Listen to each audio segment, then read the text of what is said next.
법이 생각보다 빨리 100개를 들었는데 이게 이제 둘 중에 하나란 말이야. 이 조희대 대법원장이 완전 빤스 벗고 막 왁싱 해가지고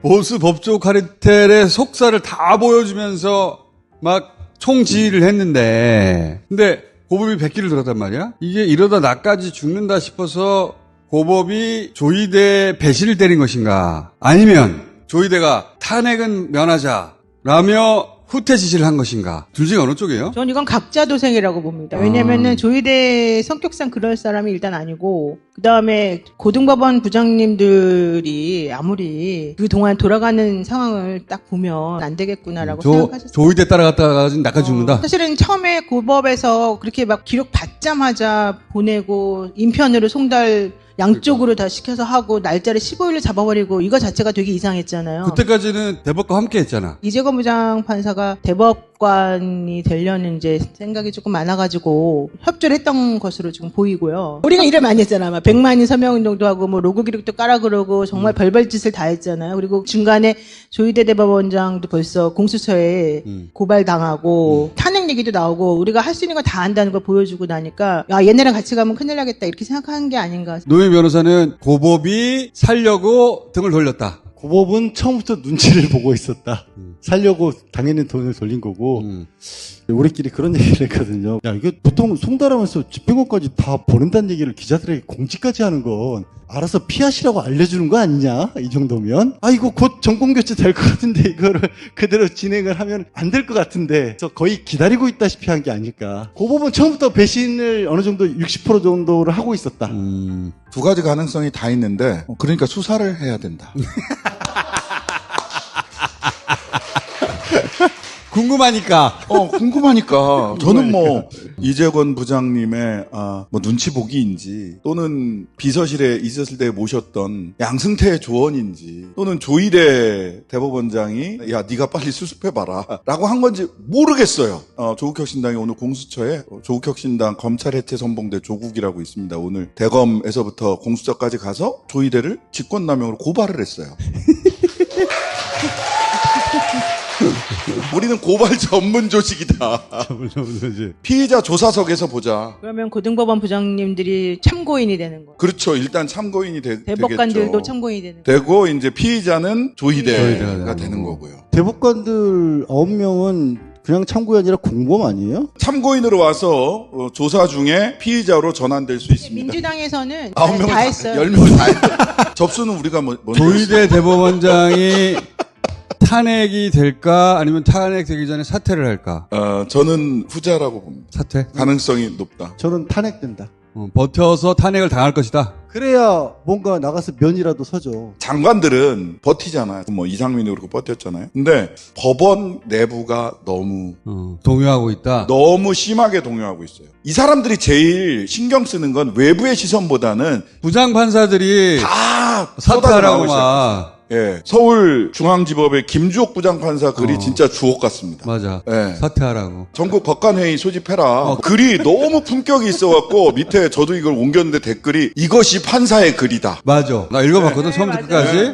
첫 논리 문장부터. 정연하고 차분하게 예. 쭉 다 읽었더니 한 문장이 머릿속에 막 떠오르더라고. 너 때문에 법원 다 작살나게 생겼어. 그러니까. 사퇴. 사퇴 이 개새끼야 이러거나.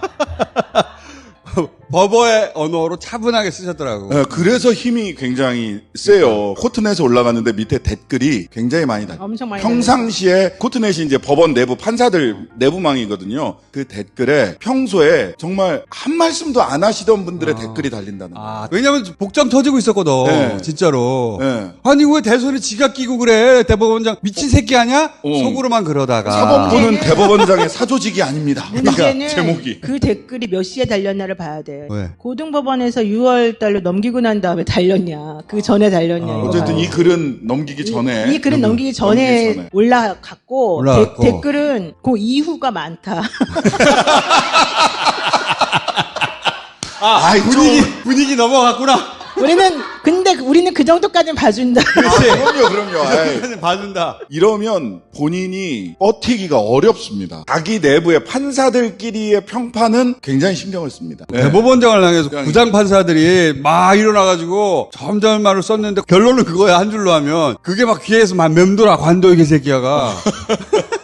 근데 너무 점잖고 이 판사의 언어로 딱 써놨어요. 네, 진짜 신기한 게 이럴 줄 몰랐을까요? 솔직히? 몰랐어. 그러니까 과대망상에 기반한 착각입니다. 이 글에 그 얘기도 나와. 높은 의자에 앉아서 과대망상을 했다고. 그렇게 써놨어. 자기들이 판결하면 지지율이 막 떨어질 줄 알고. 그러니까 그 얘기가 정확한 것 같아요. 당신이 유권자들을 이렇게 동원해서 낙선시킬 수 있을 거라고 생각했으나 그렇지 않은 것에 대해서 어떻게 생각하냐. 한점에서 어때요? 일반인.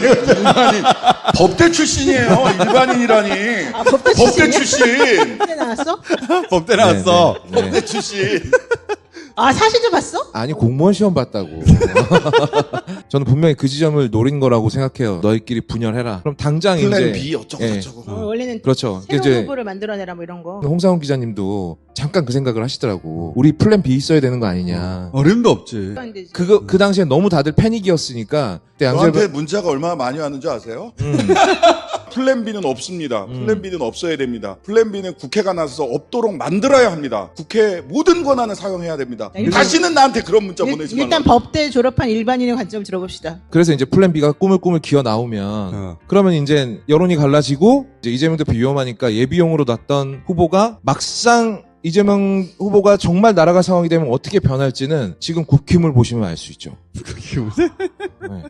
예. 조희대 같은 대법관 혹은 뒤에 같이 기획한 자들은 뭘 생각했냐면 처음에는 떠들어대는데 시간이 조금 지나면 사법부의 판단을 존중합니다. 여기로 수렴되게 돼 있다. 평생 반복해서 경험한 게 그거예요. 개별 사건들은 항상 그래왔어요. 예를 들어 조국 막 난리치지만 결국 감옥에 가면서 사법을 존중할 수밖에 없다고 말하고 갔단 말이야. 존중한다가 아니라 존중할 수밖에 없다. 잠깐 난리치지만 거기로 수렴한다고 믿고 있었어요. 내가 그렇게 들었어. 그들이 착각한 게 뭐냐면 근데 사람들은 이재명을 왜 유죄줬냐고 지금 난리가 난 게 아니에요. 아니 내 후보를 없앴네? 내 투표권을 없앴네? 기호 1번을 없애버린 거 아니야? 대선을 없앤 거예요. 사람들은 그렇게 말하는 야. 거기다가 플러스 하나가 더 있었대요. 선거 개입은 니네가 먼저 했다. 여기서 말하는 니네라 함은 그 무죄를 주었던 고등법원 6부. 보복. 그러니까 그때 끝났어야 되는 거를 정치 판단을 해가지고 이게 이렇게 된 거야. 이렇게 변명을 스스로 해요. 그리고 거업이 얘기한 대로 결국은 지지율은 떨어질 것이고 대안 후보 막 얘기할 것이고 분열이 일어날 것이고